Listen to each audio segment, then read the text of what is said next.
நாம் யார் அப்படின்னா, மற்றவர்களுக்கு ஆசீர்வாதமாய் இருக்கும்படிக்கு ஆசீர்வதிக்கப்பட்டவர்கள். எத்தனை பேர் ஆமேன்னு சொல்றீங்க?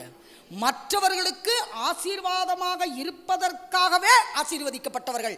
எல்லாரும் சத்தம் போட்டு சொல்லுங்க, மற்றவர்களுக்கு ஆசீர்வாதமாக இருப்பதற்காகவே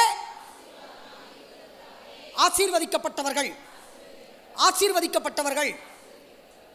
அப்போ நல்லா புரிஞ்சுக்கங்க, தேவன் நம்முடைய தனிப்பட்ட சந்தோஷத்துக்காக மாத்திரம் சமாதானத்தை கொடுக்கல, தனிப்பட்ட சந்தோஷத்துக்காக ஆரோக்கியத்தை கொடுக்கல, தனிப்பட்ட சந்தோஷத்துக்காக சுகத்தை கொடுக்கல, தனிப்பட்ட சுகத்துக்காக பலத்தையோ வெற்றியோ உயர்வையோ கொடுக்கல. எல்லாத்துக்கும் பின்னாடி ஒரு காரணம் இருக்கு. நீ நல்லா இரு, நீ மற்றவங்களுக்கு நன்மை, நீ ஆசீர்வதிக்கப்படு, மற்றவர்களுக்கு ஆசீர்வாதமாய் இருங்கிறதுக்காகத்தான் தேவன் எல்லாவித ஆசீர்வாதங்களையும் நமக்கு இலவசமாய் தருகிறார். சொந்த குமாரன் என்று பாராமல் இயேசுவையே நம்ம எல்லாருக்காகவும் கொடுத்தவர் அவரோடு கூட மற்ற எல்லா ஆசீர்வாதங்களை இலவசமாய் தந்து கொண்டே இருக்கிறார். எதுக்குன்னா, நான் மற்றவர்களுக்கு ஆசீர்வாதமாய் இருக்கும்படி.